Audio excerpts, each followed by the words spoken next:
Corona से लड़ाई में अब एक और हथियार आ गया है। बायोलॉजिकल ई लिमिटेड ने हाल ही में कोविड-19 वैक्सीन कार्बोवैक्स को अवामी और निजी यानी पब्लिक और प्राइवेट दोनों वैक्सीन सेंटर में दस्तयाब करा दिया है। इस वैक्सीन को कोविन ऐप के जरिए आज से बूस्टर डोज के तौर पर लिया जा सकता है।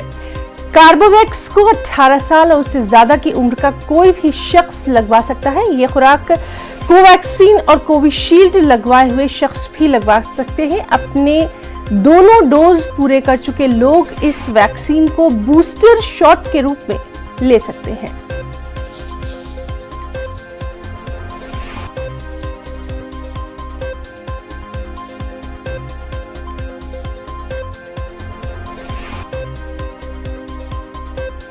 तो एक अच्छी खबर कोरोना वैक्सीन